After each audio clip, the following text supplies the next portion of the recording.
Բարև ձեզ, այսօրվա իմ մարտի 16-ի ամբիոն հաղորդաշարի հերթական հաղորդումը վերնագրել եմ կեսգիշերային մտորումներ։ Բայց նախքան թեմային անցնելը բաժանորդագրվեք, խնդրեմ իմ Մամաս Հովհաննիսյան YouTube ալիքին, կոչս ուղղված է նրանց, որոնք նայում են իմ հաղորդումները, բայց դեռ չեն բաժանորդագրվել, իսկ նրանք, որոնք բաժանորդագրված են, եթե հավանում եք իմ հաղորդումները, ապա դրեք լայքեր, որովհետև ձեր լայքերով իմ Մամաս Հովհաննիսյան YouTube ալիք ավելի է տարածվում։ Իսկ հիմա անցնեմ բուն նյութին եւ այսպես կեսգիշերային մտորումներ։ Կրեմլյան կայքը հաղորդել էր, որ մարտի 15-ին համատեղ ոչ պաշտոնական հանդիպման ժամանակ Պուտինը, Լուկաշենկոն եւ Էմամուել Ռահմոնը հեռախոսով կապվել են Իլհամ Ալիևի հետ։ Տեղի ունեցել ջերմ բարեկամական խոսակցություն, որի ընթացքում առաջնորդները քննարկել են միջպետական հարաբերությունների արդիական հարցեր։ Պայմանավորվել են, որ մայիսի 9-ին Մոսկվայում կհանդիպեն հանդիսավոր միջոցառումների ժամանակ հայրենական մեծ պատերազմի հաղթանակի 80-ամյակի առթիվ։ Դրանից մեկ օր հետո էլ, այսինքն 3, Ռուսաստանի Դաշնային խորհրդի նախագահ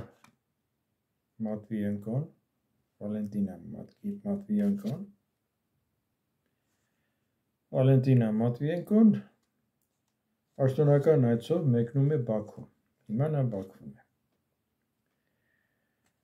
Այս պատկերի վրա մեկ էլ Ադրբեջանի պաշտպանության նախարարությունը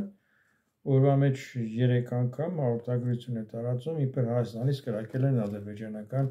դիրքերի ուղղությամբ։ Ճիշտ։ Գիտեք, այն դեպքում, երբ մարտի 13-ին ազդարարում են, որ եւ Հայաստանը եւ Ադրբեջանը հայտարարում են, որ խաղաղության համաձայնագրի նախագիծը համաձայնեցված է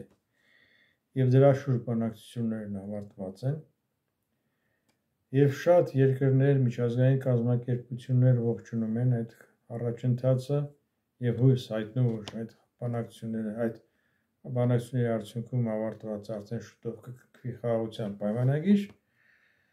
ողջունում է նաեւ Ռուսաստանը եւ Ռուսաստանի արտաքին գործերի նախարարությունը, մասնավորապես ողջունելով այդ ձեռքբերված պայմանավորվածությունը, նաև պատրաստակամություն է հայտնում իր գործուն աջակցության եւ օգնության վերաբերյալ։ Այսպեսի հարց է ծագում, լավ, եթե այլևս բանակցությունները ավարտված են, էլ ինչ օգնության եւ աջակցության մասին է խոսք կարող լինել։ Խառնել, որ օգնել հետո, հա?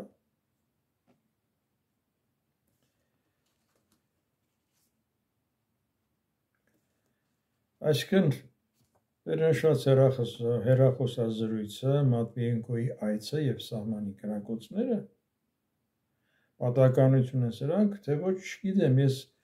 կոնսպիրատոլոգիա են ասում, ինչ են ասում, կոնսպիրոլոգիայի ոչ կողմնակից եմ, ոչ էլ դրա մասնագետ, բայց տեսակ շղթայի նման բան է ստացվում։ Հուսամ, որ ես սխալվում եմ։ Էլ եմ ասում, ես հեռու եմ կոնսպիրոլոգիայից, բայց այնպես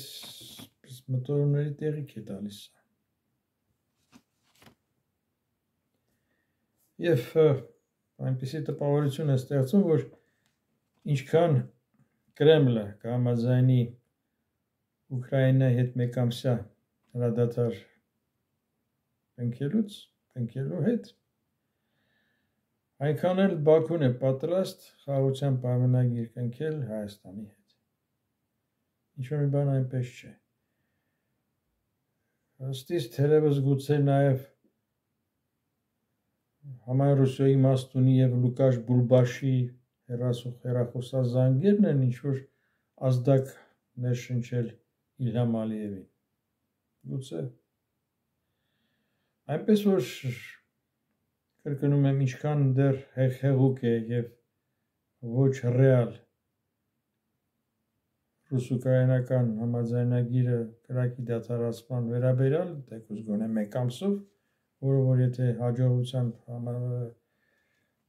կնքվի եւ շարունակվի, ապա կողմերը կարող են այդ մեկ ամսից հետո նաեւ ըստ ձեռք բերված բանավոր պայմանավորվածության կարող են երկարացնել։ Սա առայժմ հեղեղուկ է եւ հույսեր առանձնապես ես ինձ համար ամենայն դեպս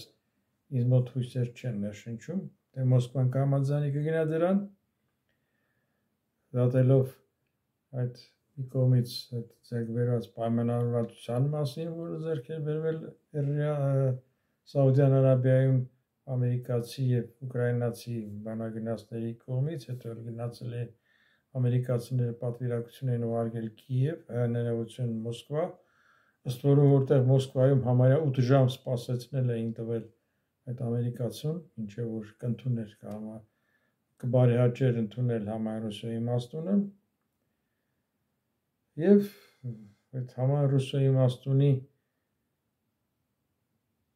այդ սիմվոլական կամուֆլյաժով Կուրսկի մարզ մեկնել է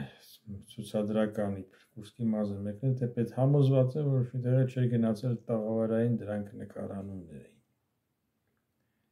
Որպեսզի ցույց տան ամեն աշխարհին, որ Ռուսաստանը մարտական է տրամադրված եւ հենց այնպես նրան չես պարտադրի հրադադարի։ Մի խոսքով դա մի կողմից եւ մյուս կողմից էլ կրկնում եմ Լուկաշ Բուլբաշի եւ համայնության իմաստունի կամ ինչպես ասում են Կրեմլի անմահ կաշի երախոսազանգերը Ալիևին, որտեղ նշվում է, թե քննարկվել են միջպետական կարևոր ակտուալ, այսպես կոչված հարցեր։ Ընդհանրապես նման հաղորդագրություններում ասվում է ընդամենը ասվածի, եղածի ձեռք բերված պայմանավորվածությունների ընդամենը 10%-ը։ Եթե խոսում են հեռախոսազանգ եղել է պայմանավորվել են, որ մայիսի 9-ին կհանդիպեն Մոսկվայում, կներեք, գուցե պայմանավորվել են, բայց դա ամեն ինչ չէ։ Ամենայն դեպս ինչ են պայմանավորվել, որ Իլհամ Ալիևը ոգևորվել է ու հիմա ադրբեջանական կողմը հայտարարում է, թե Հայաստանից կրակել են իր դիրքերի ուղղությամբ։ Սա մտորումների տեղիք է տալիս։ Այսօր այսքանը, բայց նախքան ցտեսություն ասելը, մեկ անգամ եւս խնդրում եմ բաժանորդագրվեք Իմ Ամաս Հովհաննիսյանի YouTube ալիքին, դրեք լայքեր, որովհետեւ ձեր լայքերով Իմ Ամաս Հովհաննիսյանի YouTube ալիք ավելի է տարածվում։ Այսօր այսքանը, կհանդիպենք ցտեսություն։ Ամենայն բարիք։